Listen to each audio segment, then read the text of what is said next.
What's up, guys? Video One here, and this time I decided to take out some time for the Turian Sentinel, guys, because you guys have forgotten about him.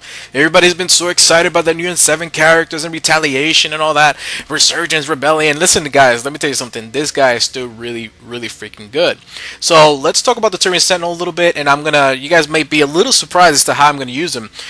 This guy is still really awesome. In the past, I remember seeing him a lot because he has the strength of the tech armor, which you guys will see why it's so valuable. He has warp, which is a great debuffer. Overload, which is great for disabling smaller targets and stripping shields. Now, most of the people, when it comes to the builds for this guy, they go in various builds because they want to keep all his powers available. For example, warp, overload, and tech armor. They want to use all three. So it's very difficult to think, man, what should I sacrifice? What shouldn't I sacrifice? But let's go into that and let's talk about this build that I am using now. I definitely recommend different kinds of builds. For example, you could still, if you're okay with no fitness and you're that kind of player, you can survive, then you could do a 6-6-6-6 kind of build and max it all out and use all his bonuses that he has, because he has a lot of bonuses. But I do not recommend it, guys. I don't recommend it for every kind of player, because that's just you're going to be getting owned, you're going to be getting dropped. And you will see in this platinum gameplay, guys, that he still does very well with this build. And as a matter of fact, this build, as I believe, is the best overall, because it just makes him well-rounded. And let's go into the powers. Tech armor. Okay, tech armor gives you damage reduction, but it also slows down power use by 50%. But you need tech armor, guys. You don't spec out a tech armor. This is such a great thing, and there's a reason why. Okay, rank 4 and rank 6, who cares? Alright, but I'm going to tell you guys, rank 4, you're going to want durability. Like that, you get an increase in damage protection by 5%. It's not a lot, but it still helps out. Now, this is why you want tech armor. Rank 5, power damage. You get increased power damage and force by 30% while the armor is active. That's why I never detonate it. If you want to if you want to use tech armor offensively, I recommend the Human Sentinel for that, and play him, run around just bursting your tech armor. But since this guy has warp and overload, I want those powers to be very effective. So because of that, this is why tech armor is important. Power damage. This is really, besides the damage reduction, this is the reason why you want them. Right here, the power damage. It makes his warp one of the best warps in the game, and it makes his overload one of the best in the game because it increases your power damage. Now, rank 6, I recommend power recharge. This way, you reduce the amount of recharge that you have here by 50%. By taking this on, now your power recharge penalty is 20% because you just took away 30%. A lot of people like durability, but that's only 10%, guys. And you will see in this gameplay with this build that he can take a few hits. All right. So go for the power recharge, because you definitely want to be using warp as a debuffer. Okay, let's go into warp, guys. Now here I made a little bit of a mistake, but these are both good. I recommend detonate because it increases the force and damage of radius of combo detonations by 50%. This would have been better. Okay, I definitely recommend this. I just didn't, as you can see, I didn't have any reset cards, but I'm recommending this to you guys because like this, you can, anytime you shoot warp, if you have incendiary rounds, especially like incendiary rounds 4, it will do a much more powerful fire explosion. So this is really good, especially if you're playing with biotic teams. You could detonate their warp. Detonate their reeve or any other power that that the other characters have been primed with. So I definitely recommend this. The damage is still good. I still get something out of it, but I would have preferred detonate. Rank 5, expose is definitely very important because this guy I'm using as a weapons character that has powers. He's a sentinel. He's in between. He can use powers and weapons, and this is literally one of the best weapons class due to the fact that he has this capability. Okay, you debuff the enemies with this capability on expose, and also you do it by pierce on rank 6. Increase damage to barriers and armor by 50%, and weaken armor targets by an additional 25%. That's why on this platinum gameplay, you guys will see how I'm pretty much destroying armor targets and shielded targets also. Overload. Now, mind you, a lot of guys are like, man, how are you gonna skip out on rank 6 on overload? Now again, like I said, you could do a 6-6-6 Okay, 6-0 fitness build, but I don't recommend it for platinum. I don't recommend it for gold because you guys will probably be frustrated if, especially due to the fact that this guy doesn't have a lot of mobility. So you got to play him very differently than other characters that can side roll and side dodge and do all that stuff. I definitely recommend Chain Overload always. Okay, in this situation, normally I go for damage and then Neuroshock and then Chain Overload. But this time, since I'm only going 2 ranks, I will do Chain Overload and then rank 5 always Neuroshock, guys. Because the way I use Overload with this guy is to disable the smaller targets and strip the shields of smaller targets. The larger targets, I still use the Overload, but I mostly use Warp first for like Banshees or anything like that so that I could debuff them. Now, this is why this guy is good, the Turian Veteran.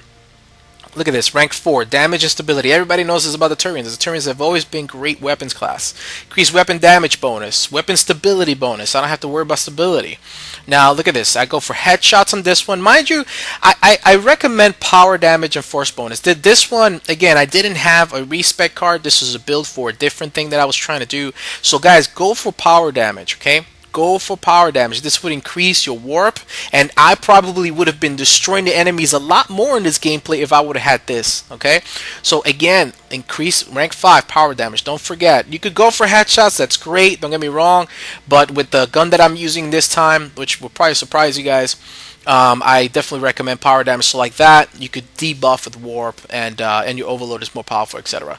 Now, damaging and stability, the same thing on rank 6. Increased weapon damage bonus 12.50% and stability. So if you look at the weapon damage bonus now, you look at the bottom of the bar, it's 37.50%. The stability bonus is 55%, and the weight capacity is 15. Guys, so you have 37.50% damage bonus on top of whatever you have on the damage bonus on the gun. Now look at the fitness. 1,050 already. Okay, guys. Now let's go on to the weapons. Now I am using the Typhoon here. I brought in the Acolyte, guys. I never use it, not once in this gameplay. As a matter of fact, I probably don't even need it with the fact that this guy has overload, and even with the overload the way it is, and if you guys would respect the character with the power damage bonuses that I told you guys, that's fine. Notice that I don't have a stability dampener on this. If I didn't bring the Acolyte, which I should have, I probably would have gone with the Assault Rifle High Velocity Barrel. As you can see, bullets pierce through 1.35 meters. Let me see, there you go, 1.35 meter thick objects. But I wanted to have a higher power recharge speed, so I went with the traditional assault rifle piercing mod, which is mostly what I recommend. I like the other one, but due to the fact that I kind of messed up and I brought the Acolyte, which I didn't need. You don't need the Acolyte with this guy. It was totally fine. But anyways, I definitely recommend that. Most of the time, you guys, I'm not really like the Typhoon. I haven't used it in so long because it really needs a little bit of a buff. But with this guy, guys, he makes the Typhoon work. Now for consumables, I recommend the gear bonus, assault rifle amp 5, assault rifle rail amps, the highest ones that you have. I also recommend the adrenaline module because this guy cannot side dodge, he cannot roll, he can't do any of that. So he has to be fast. You have to make him, you see in this gameplay, I'm pretty quick. You see his speed is really, really fast, and that's good. That's why you need that. Now for the ammo types, now guys, this is what I was talking about before. Okay, if I had the warp with the radius combo detonations and I had incendiary rounds, I would put incendiary rounds, shoot the target, and then use warp to detonate it, and that explosion will be absolutely insane. It will be great, and that's one recommendation, okay, guys. On this one, and this time, what I did here is I used warp rounds, okay, and if I would have had the passive on his passive to have on rank 5 to have more power damage, that would have definitely helped me out with my warp. But either way, guys, the other recommendation for the ammo type is warp rounds. Why? Because you have warp. You have the warp power, which already is a debuffer, and at the same time you get a biotic damage bonus, which is on the warp rounds. And warp rounds 4, the ones that I have, is 60% biotic damage bonus. So what does that mean? That means that you shoot warp first and then start shooting at the enemy so you could get that weapon damage bonus. Now, the Typhoon is already, it's decent, it's not the most powerful, but you will see in this gameplay that I get tons of kills with it. I debuff with the warp, and then I'm shooting with the Typhoon that already has warp rounds. Now, the warp rounds is increasing my weapon damage, and this gun needs it because it got a huge, like, nerf. And then at the same time, I'm getting both the weapon damage bonus and I'm getting the biotic damage bonus. So the Warp Rounds 4 are really helping me out, guys, because they are absolutely insane with a gun like this that has a lot of bullets. I have the Warp debuffing the enemy, and that's why, I played around with the name of the character a little bit, between Still Got It and Warp and Stable Debuffer, because this guy is not only steady with the gun. I don't need a stabilization module on this guy with the gun. He's already steady as it is. He's like a straight arrow, and at the same time, guys, he has a great debuffer, which is Warp, and his Warp is just so good. And you notice that somebody else is using incendiary rounds here. That's why you'll see some fire explosions happening when I shoot my Warp, when I cast it. So that's a good thing. Also, even if you don't have incendiary rounds, but somebody else does, then you can detonate the fire explosions on the enemies. Okay, so that's one. All right. The other thing is that because of his warp capability, guys, you can be a good team player. Now, I know a lot of you guys are thinking, well, I just want to kill stuff. I want to, get to the high scoreboard and all that. And you'll see it at the end, guys. I mean, I'm up there with my buddy Lawfroth and I. We both kicked ass. I think he outscored me by like, I don't know, 2,000 or whatever. And that doesn't really matter to us, guys. We just play, guys. You guys already seen videos with Lawfroth and I and every other guy, every other top player that I play with. We've outscored each other so many times, and we play for fun, guys. This is just really a fun game. But you will see that the scores are really, really good with this guy. And mind you, that's with me not having a respec card to put the full recommendation that I was giving you guys with the build in the beginning. So, I believe if I would have had the additional power damage bonus and a few of the other passes that I wanted, this probably would have been killing even more, even faster the enemies. And you will see here, guys, look, warp, shoot, and enemies are just being dropped left and right. And this is the Typhoon. I do have the Typhoon X. If you don't have the Typhoon X, this is still a good recommendation, guys. This build will still work. And the Typhoon is still, it's still pretty decent. It's not the greatest gun, but it's still really decent. And this is Platinum gameplay. You'll see that here in Platinum. I'm still doing pretty good with the Typhoon. But now, that is because I have all these debuffers and I have all these weapon damage bonuses. The Turian's passives, he has great weapon damage bonuses. He has excellent weapon damage bonuses. That's why the Turians are the best weapons classes. The other thing is that I do have the tech armor power damage, and I also have the warp debuffer. And that's what I'm doing here, and that's why this build works out so good for the Turian Sentinel.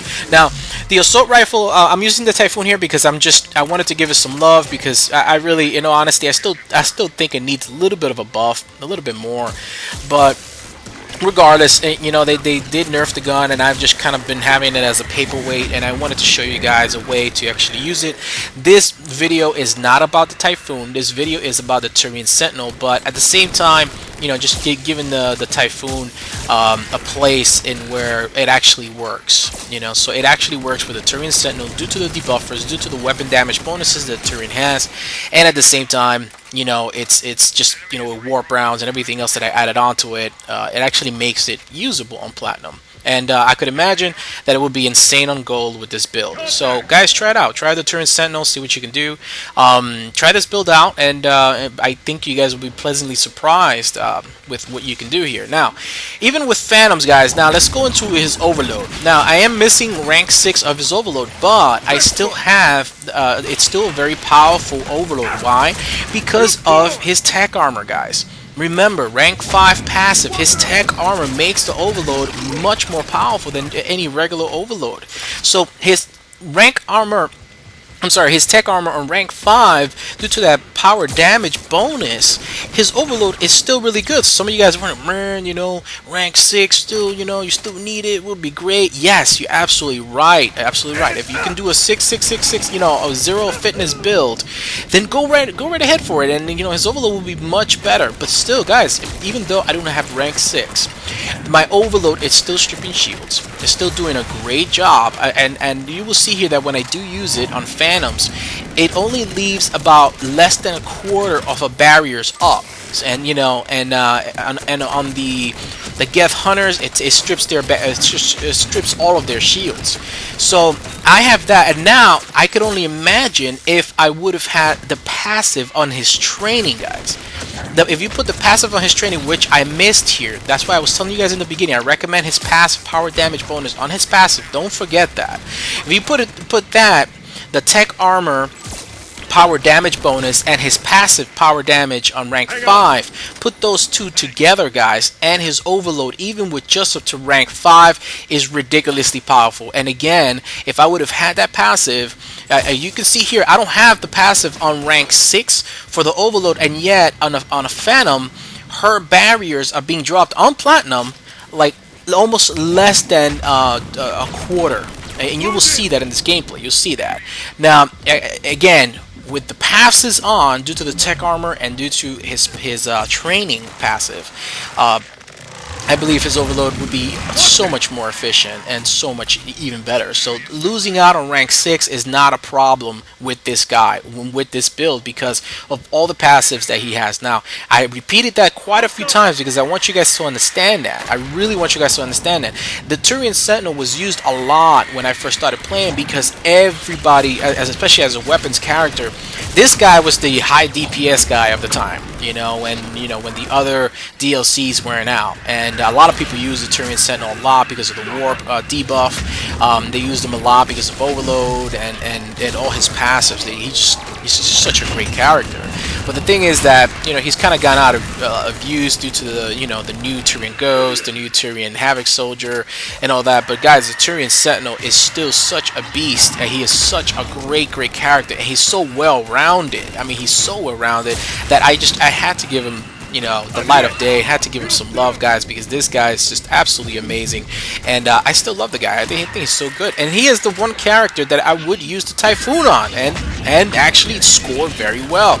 Mind you, again, if I would have had the power damage bonuses and changed his passive a little bit on his tech armor, I'm sorry, on his passives, on his training, this guy, he would have been doing even more damage. But either way, it is what it is. This is it, and even with this setup now, the Turian Sentinel, as you can see, he's absolutely demolishing everything. Now, let's talk about his fitness. This is why I did only up to rank 5 on Overload, so I could give him some fitness. Now, he has over 1,000 shields because of that. His health is really low. It's still, I think it was 700, but yeah, it's 700 health, but his shields are 1,050 this way, and that is really good. And with his tech armor, he has the damage reduction. So this is why, guys, I only died once in this game, and that was on wave 10 when I got a little overzealous, and then that was it. I got surprised by Phantom. She just shot me down. She did not insta kill me, and that was it. That was the only gel I used in this game. And mind you, this is a platinum game on Goddess. Goddess is a tight game. This is also a short game. We kicked Goddess's ass.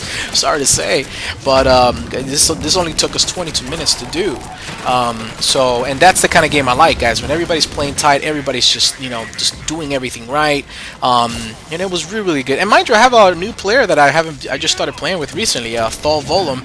You guys never seen him on any other videos before, and he's really just a new guy that I've been playing. Again, guys, I do look at your messages, and I do try to get you in a game here and there, and I do try to respond as much as I can.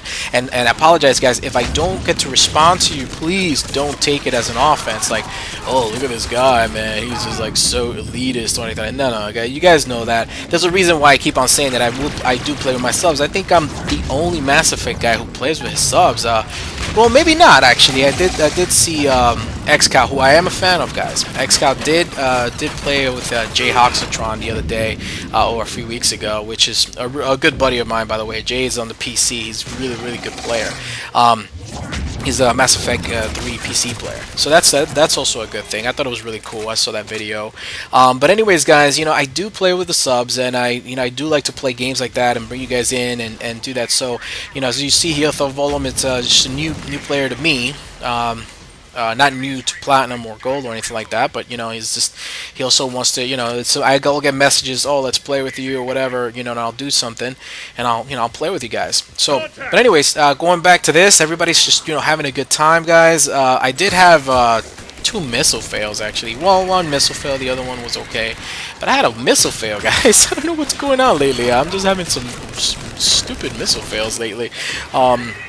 Usually I think it was on wave 8 or 10. I don't even know. But whatever, regardless of that, guys, as you can see, the way you want to play this guy, you do not want to be all up in the face of the enemy due to the fact that he can't side roll, he can side dodge. That's why I recommend the adrenaline module. And what you want to do is, you see how I back up, I take cover, I use columns, I look around, I still go close to the enemy, but I keep on backing up, and when I need to take cover, I take cover, especially when I know I have one more hit will take me down, like I just took cover right now. Then I got back up and I'm hitting the enemy as much as I can. And now that is a phantom, guys, and you'll see that I'm killing phantoms quite a bit here. And it works out, you know, I'm doing alright. The only thing about the Phantoms is that they do get a damage reduction when they do their little flippity-flop dance around and jump all over the place kind of situation. They do get a damage reduction bonus when they're, you know, jumping around, which is whatever. It is what it is. It's the game, and it makes the game more interesting and a little bit more difficult. But so it'll take you a little longer to kill her if she's, you know, doing her little ballerina dances. So enough of that. But as you can see here, look at that, boom. This guy with this build can still do so much damage. And as you can see, I use my overload on the smaller enemies, and then I go right ahead and warp them so that I could, you know, my weapon does a lot of damage. I'm using the overload on the smaller enemies, number one, to strip the shields, number two, to disable them if they're the weaker ones, like the husks, or any enemy that is already, you know, like if I see a marauder that its shields are stripped, I will use overload first because it will drop him to the ground and disable him. Then I can just mess him up because he can't do anything. But the bigger targets, guys, you always want to use warp first. Even the banshees, even though her shields are up, if you are using the acolyte, which I have it on, I never used it. You can use that to shift the shields and then switch to your weapon, but in all honesty, you don't need it. What I would do is I would just use warp and just shoot. Warp and shoot, especially if you have the Typhoon, and your overload. You can, you know, if you're, let's say if you're playing a solo, then yes, use your overload to strip shields, of course.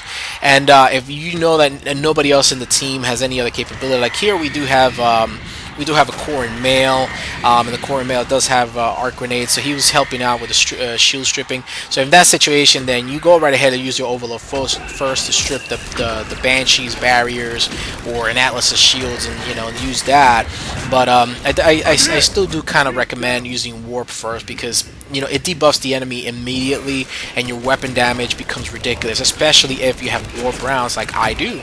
Which I do. I have warp rounds 4 here, so I get the weapon damage bonus and biotic damage bonus. You saw what I did there, guys? See, this is what I'm talking about. That Marauder was he had his shield stripped, and I used my overload, and look how powerful it was that it killed him. And if it would have killed him, he would have been on the ground, so, you know, with no shields on, and I would have just totally destroyed him. And you see how I'm taking cover here, guys? I know that, you know, this guy is not as mobile. He can't do a dodge, or he's not like the Vorcha that he has that cool little side spin and, you know, side step and all that. But, you know, this is why you want to play him this way. You want to back up a little bit. You want to, you know, shoot from cover. You want to use everything at your disposal. And if you can shoot at the enemy, you know, you can get aggressive. You can get up close to the enemy, as you see me do, and that you're seeing that in this gameplay. You're seeing me actually get a little bit aggressive and go up to the enemies. But I'm doing that as I've already debuffed them, as I've already mostly taken out most of their health and shields and everything, and I'm getting closer and closer and closer and closer just to destroy them, make sure that I'm focused on them. And that's what I'm doing here, guys. But as you can see, guys, look, even with the Atlases, I use warp first, you know, and I just keep on shooting. Look how fast the Atlases go down. I mean, yeah, they are. I'm not the only one shooting at the Atlas, guys. But as soon as I warped them, I don't even notice it. You can stop it right there. As soon as I warped them, the rest of the team and myself, we were shooting at the Atlas. All of a sudden, his armor went down so fast. So it wasn't just you know, it wasn't just, yo, yeah, we were all shooting at him. You know, the moment I warped him, you can look at the video, the moment I warped him, all of a sudden the entire team was shooting, because everybody was shooting at the Atlas already. The entire team started shooting at the Atlas, and it went down. So the warp is a great debuffer, guys. So the Turian Sentinel, Typhoon, or any other weapon, Shotguns are great with him, guys. Any weapon. This guy's a weapons class. Okay, he's a Sentinel. He can handle shotguns. He can handle Claymore. Try a Claymore on him. It's just a beast with this guy. Try any shotgun that you can think of, any gun that you can think of. Pop this build on him, and you'll see what I'm talking about, guys. He is just very well-rounded, very powerful character, and he can obviously, according to this gameplay, according to what I just did here on Platinum, he can kick ass, take names, and punch babies in the face. So, well, maybe not that last part. You know, I don't know. Maybe not that last part, but still, he can kick ass. So, anyways, guys, as you can see, I never got brought out the Acolyte, so I don't know. I just brought it a side weapon. Yeah, it's just out of force of habit, but you really probably won't need it. If you feel like you need the Acolyte or something to, stagger Phantoms, then fine, then do that. But in reality, I probably would have been fine without it here, due to the fact that this guy has Overload. He can strip shields, and mind you, my Overload would have been more powerful if I had the rank 5 on this passive. Again, I'm gonna repeat it. Would have been even more powerful, because some of you guys are gonna look at it and say, "Oh no, you didn't strip all the shields in that character." Well, this is Platinum, and number 2, if I would have had that passive, it would have been even more powerful. So there you go. Just wanted to mention that, and just to kind of showcase the character a little bit more, because guys, this guy is definitely worthy of being showcased, especially now with all the updates to the game and everything that has been happening. I have done a lot of the popular characters already. You guys know that. You guys have seen me use the Turian Ghost, Turian Havoc Soldier. You guys have seen me use the popular characters from day one. Every time something new comes out on Platinum, I do it day one. I was like the first one to do a Platinum gameplay versus Collectors when the Collectors came out on YouTube. So you guys will definitely see that from me.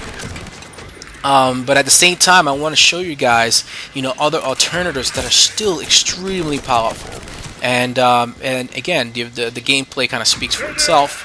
The character itself, he's just absolutely awesome. He still kicks ass, guys. He still does it. And again, he's a Turian. What Turian is not powerful enough to handle this? They're just so good. The Turian characters are just so great. And a lot of love goes out to the Turian Soldier because of Marksman and his, concussive shot, and matter of fact, every power that he has. But in all honesty, the Turian Sentinel, he's also a great character, and just there goes the missile fail. Oh, there it goes, and just as good. So yeah, guys, I had a nice nasty little missile fail there, and it happens. You can make mistakes. I don't know. There's some days that I don't know. I was having so much fun with this guy, with his gun, with the Typhoon on him, and all the debuffs that I have on him, that I got a little sloppy with that one missile, but that's okay. The other missiles were perfect. But anyways, it happens. I think this was probably my other missile fail here. Yeah, okay, so this is what happened. Look, it's like a semi-missile fail. It's not like, so the target warped. The Banshee just warped over here, so that's how she got away, but she only had one bar, so it's not a total missile fail over here. And then this is the one time that I do die, guys, because I got a little overzealous. I stood here. That would have been fine.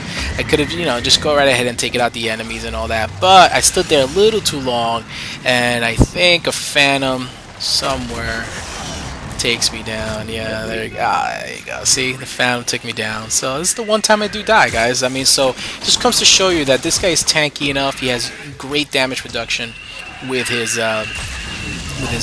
tech armor ability, and he's powerful offensively, guys. So there you go. Kill after kill after kill after kill. So this guy definitely does the job, and I can't even imagine if you guys used a Harrier on him or any other assault rifle.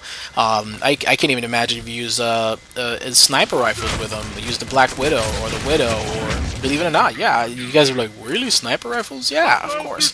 I use sniper rifles on non-infiltrator characters all the time. For example, the Valiant.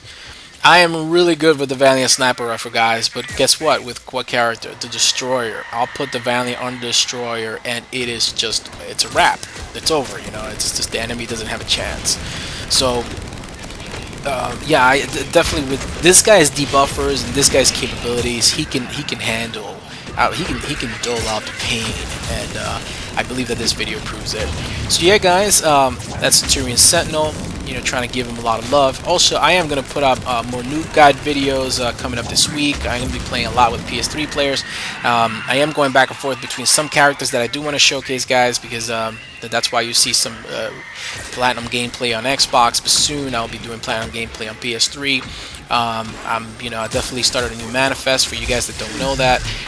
It's called the Noob Guide. It's a series 0 to 20, so like that. Show you guys how to level up. A few of the next Noob Guides are going to be very interesting for you guys. There are some things that I realized that a lot of people don't understand, and I definitely want to go over a few of those things, and I think that you guys are really going to benefit out of it, because sometimes, especially if you're playing quite a bit, and pretty much a lot of the players that I play with already know a lot of these things.